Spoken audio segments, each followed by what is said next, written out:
भगवान ने एक बड़ी विचित्र लीला की। क्या भगवान ने एक लीला की, तो वहां पर जो गोपियां थी, गोपियां भगवान को याद करती थी और समस्त गोप सोचते थे कि अगर भगवान होते यहाँ पर तो भगवान जो है हम लोगों को एक नित्य नवीन जो है बढ़िया बढ़िया लीला करते थे। वो चले गए, कहा था परसों आएंगे, बरसों बीत गए, गोपियां याद करती थी भगवान कृष्ण को।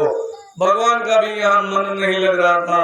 जब तक पढ़ रहे थे तब तक तो चलो कोई बात नहीं, लेकिन जैसे पढ़ाई बंद हुई, मन एकाग्र हुआ, ऐसे जो है चिंतन होने लगा।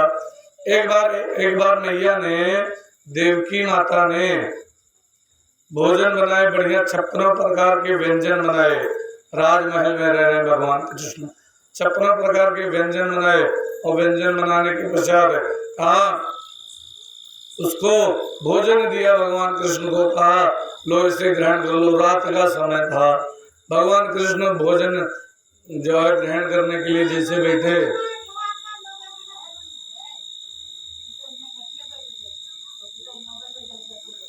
तो जैसे ग्रहण करने के लिए बैठे तैसे जो है बड़ा विचित्र घटना घट जाती है।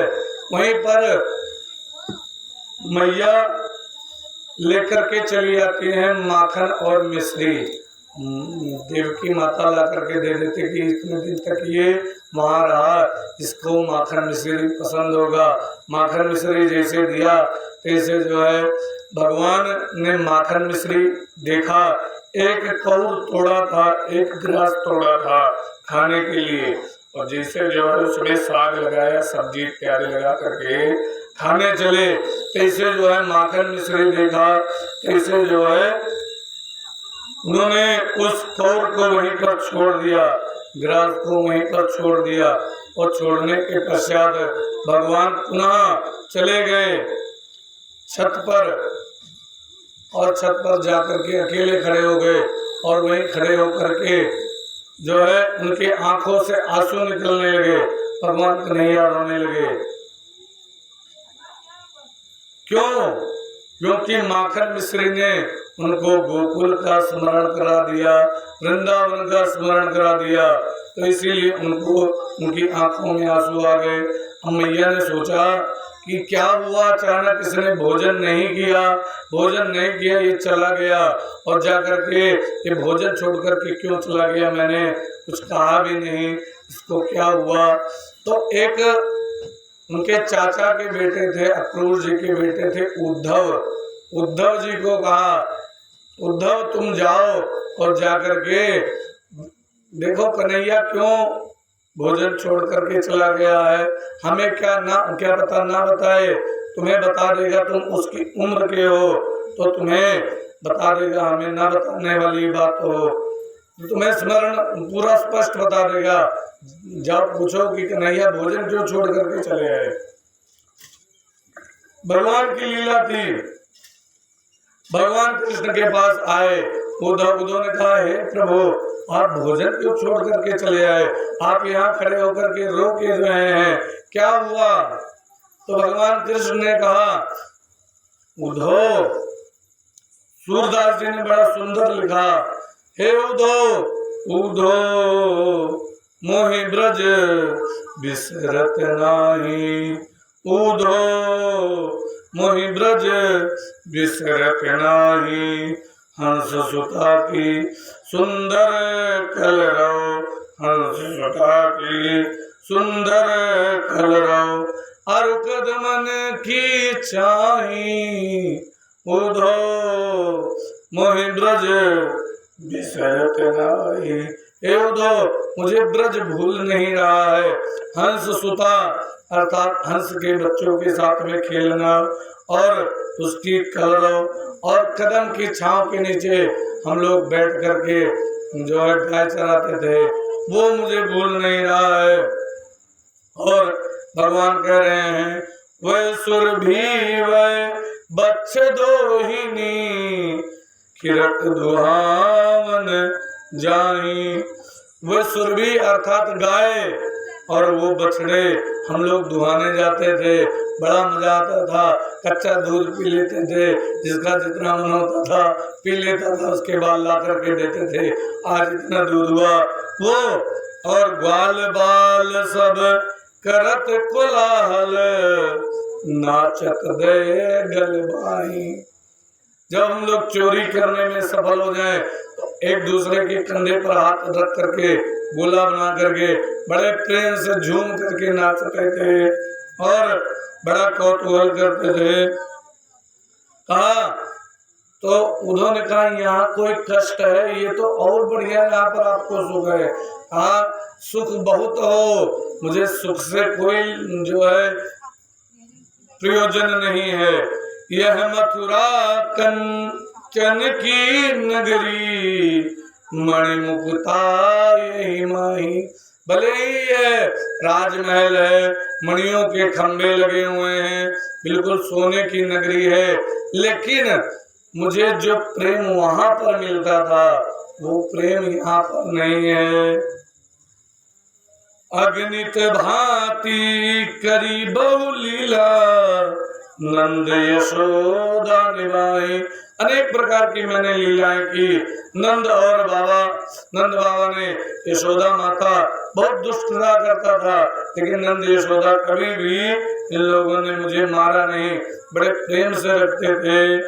और ऐसा कोई अपने सगे बेटे को नहीं रखता जैसे वो हम लोगों को इतने प्रेम से रखती थी।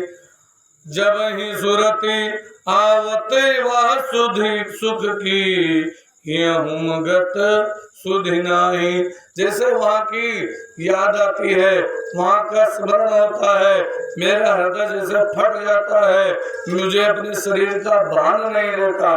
भगवान कहने लगे और सूर श्याम यूं रहे मौन गही, गही के कही पछताई। वो भगवान कृष्ण इस प्रकार जो है कह करके चुप हो गए और उनकी आंखों से आंसू गिर रहे हैं। उन्होंने कहा वारे प्रभु, आप लीलाधारी हो, आपका जब जन्म हुआ था उसी वक्त मेरे गुरुदेव ने, बृहस्पति ने बताया था कि उद्धव के गुरु थे बृहस्पति, तो कहा उन्होंने बताया था कि पर ब्रह्म परमात्मा का अवतरण होने जा रहा है पृथ्वी पर। तो कहा प्रभु आप पर ब्रह्म परमात्मा हो, तब भी आप ऐसे मोह में पड़े हुए हो, आपको यह शोभा नहीं देता, आपको तो निर्मोही होना चाहिए। तब उद्धव की मनसा देखा था, अरे उद्धव को अपने ज्ञान का अहंकार है। मन ही मन सोचा, भगवान और जो है सरल होकर के बोले उद्धव मैं क्या करूं, मुझे वहाँ के लोग स्मरण करते हैं तब मुझे उनका स्मरण हो जाता है, मैं अपनी मर्जी से नहीं करता, वो लोग स्मरण करते हैं तभी मुझे याद आती है। अगर मैं सोचूं अपनी मर्जी से स्मरण करता तो ऐसा नहीं होता। तो अपने मर्जी से आप स्मरण नहीं करते हो? कहा नहीं। कहा अरे प्रभु हमें क्यों आप जो है बना रहे हो, किसी और को बनाओ। कहा नहीं उद्धव, वो लोग मुझे स्मरण करते हैं। तो अब देखो भगवान कृष्ण की बातों पर उद्धव को विश्वास नहीं हो रहा था। उद्धव ने कहा प्रभु आप बड़े लीलाधारी हो, आप की लीला कोई जान नहीं सकता, लेकिन मैं आपकी माया में नहीं फंसने वाला। भगवान ने कहा उद्धव एक काम करो। कहा क्या? कल चले जाना, मैं आपको पत्र लिख करके दूंगा, चिट्ठी लिख करके दूंगा, उसे लेकर के चले जाना और जा करके गोपियों को दे देना। हाँ ठीक है चले जाऊंगा। अब सुबह हुई, सुबह जो है उद्धव को पत्र लिखा और पत्र लिख करके, पहले के समय कागज तो चलता नहीं था, ये जो भोजपत्र है भोजपत्र पर ही लिखा और पत्र लिख करके भगवान ने उद्धव के हाथ में दे दिया और उद्धव से कहा, गच्छोत उद्धव भवम ब्रज, कहा हे उद्धव जाओ ब्रज के लिए और जाकर के मेरा संदेशा सुना देना। उद्धव ब्रज में गए और ब्रज में उद्धव देखे। ब्रज में उद्धव जब जा रहे थे तो एक बड़ी विचित्र घटना घटी। क्या घटना घटी? एक बड़ी विचित्र घटना घटी। जैसे उद्धव जा रहे थे तैसे बिंदु जी ने लिखा है, प्रेम जगत में सार और कुछ सार नहीं है, प्रेम जगत में सार और कुछ सार नहीं। चले मथुरा से जब उद्धव तो वृंदावन निकट आया, वहीं से प्रेम ने अपना अनोखा रंग दिखलाया। वृंदावन जैसे निकट आया वहां पर प्रेम ने अपना रंग दिखाया। क्या रंग दिखाया? उलझ कर वस्त्र कांटों में, जो उद्धव वस्त्र पहने हुए थे वो कांटों में फंस गए और मानो कांटे कह रहे हो, हे उद्धव वहां मत जाओ नहीं तो गड़बड़ हो जाएगा। उलझ कर वस्त्र कांटों में लगे उद्धव को समझाने, तुम्हारे ज्ञान का पर्दा फाड़ देंगे प्रेम दीवाने। है प्रेम जगत में सार और कुछ सार नहीं। लेकिन उद्धव ने वस्त्र चुड़ाए और आगे चल दिए। और तब तक जो है पेड़ झुक करके कहते थे, क्या बिटप झुक झुक के कहते थे, इधर आओ इधर आओ। पेड़ झुक करके कह रहे थे, उद्धव इधर आओ इधर आओ।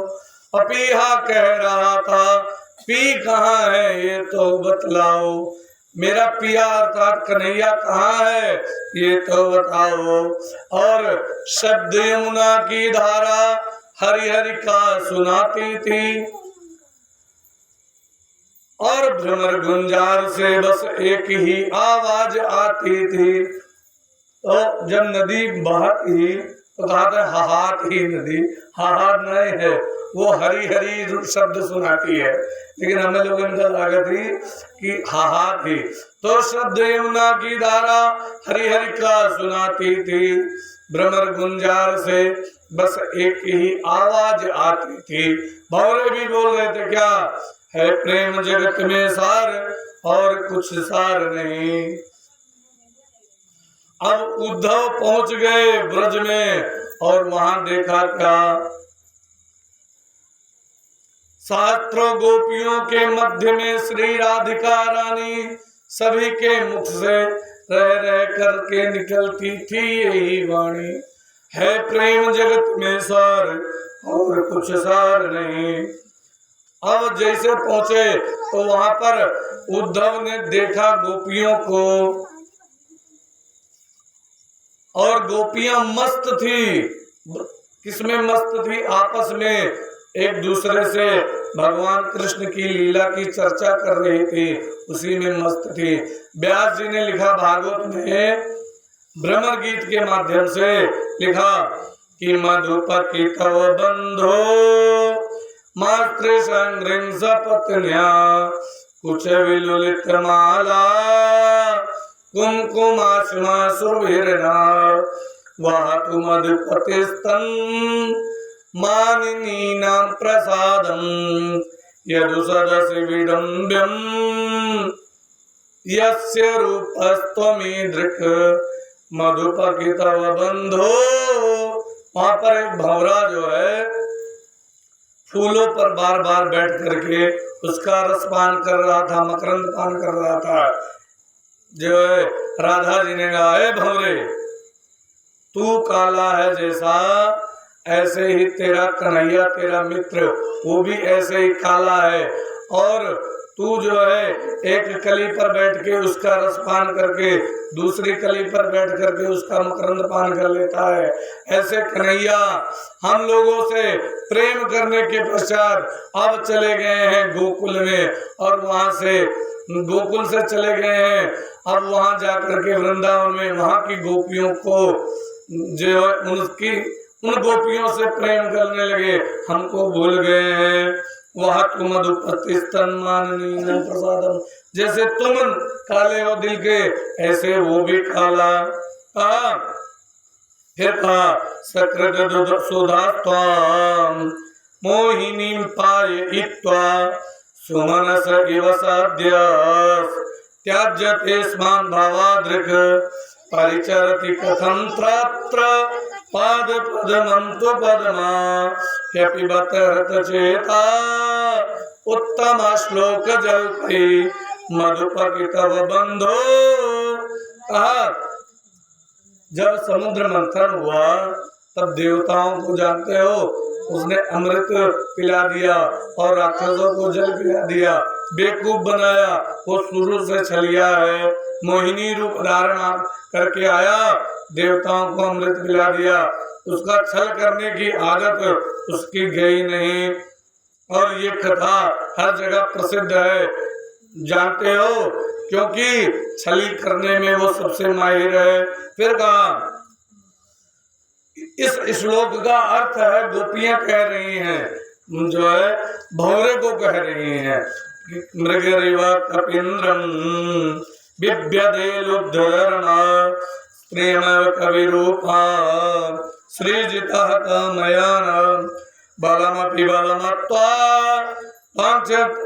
द्वाक्षवदयत् तदलमसित सौख्यैर् दुस्तरस्य कदार्था मधुपकितव बंधो। जैसे बहेलिया जो शिकारी है छुप करके मृग को बाण मारता है, ऐसे ही रामावतार में भी इसने छल किया बाल के साथ में। सुग्रीव का भाई जो बाल था उसको इसने छुप करके बाण मारा और वो मर गया।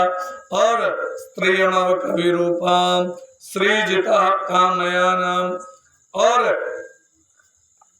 जो है काम को ये अपने आप को कहता है मैंने जीत लिया, एक स्त्री व्रतधारी हुआ। बलमपि बलमत्वा ध्वंस ऐसा बल लेकर के क्या फायदा जो है छल करके किसी को मारे। फिर अब जो है गोपियां को बोलना था, जितनी भड़ास थी भगवान के प्रति सब निकालती जा रहे हैं। उद्धव जी दूर से देख रहे हैं और सुन रहे हैं वारे प्रभु। और आविवदि मधुकौर्म्याम आर्य पुत्रो धुनास्ते स्मरसि च पितृगेहान सौम्य बंधुश्च गोपान भुजम क्वचिदपि सकथाना किंकरीणां गृणीते भुज गुरु सुगंध्यम मूर्धस्य कदानु मधुपकितो बंधो। भौरे की मूछे कभी ध्यान से देखी है? भौरे की मूछ थोड़ी थोड़ी लाल होती है। कहा जैसे जो है इसकी मूछे लाल है, जो मकरंद पान करता है, ऐसे हम लोगों के साथ जब उसने आलिंगन किया तो उसकी मूछें भी लाल हो जाती हैं, उसके मुख पर केसर लग जाता है। और ऐसे कृष्ण को एक ने कहा है ऐसा मत बोलो, ये भौरा जाकर के बता देगा कृष्ण से तो हमसे नाराज हो जाएंगे। कहा जा बता दे, जो करना हो कर लेंगे। स्मृति सा पितृगेहान सौम्य बंधु से गोपान। और ये कथा कौन नहीं जानता है कि जैसे भौरा मकरंद पान करके छोड़ देता है, ऐसे हम लोगों को छोड़ दिया। जा करके कृष्ण से कह दे हम गोपियां तुझे याद नहीं करती हैं। और गोपियां आपस में बैठ करके जो है बड़ी विचित्र आपस में बातें कर रही हैं। तब तक राधा जी के पास में एक वृक्ष लगा हुआ था, उस वृक्ष के ऊपर एक कोयल आई और कोयल जो है बोलने लगी। तब तक राधा वियोग भरी कृष्ण पे बढ़ी, कांधा जाए चंपा के तरुरी। चंपा के तर पर एक कोयल बैठ गई और कोयल क्या बोलने लगी, चंपा के तर पर कीर एक बोल उठी, राधा कृष्ण राधा कृष्ण राधा कृष्ण कौरी। राधा कृष्ण का नाम जपो, राधा कृष्ण का नाम जपो, राधा कृष्ण सब लोग कहो।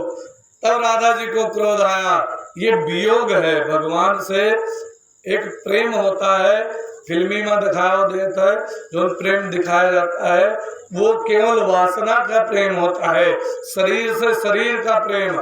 लेकिन फिल्मों में और यहाँ पर भगवान का गोपियों का जो दिखाया गया है हृदय से हृदय का प्रेम है। तब गोपियां कह रही हैं, तब राधा जी नहीं बोली, राधा जी बोली हे कोयल बोल उठी राधा, पंछी तो उड़ा गई हो, जरे पर नमक धर तो चुप क्यों न रहोरी।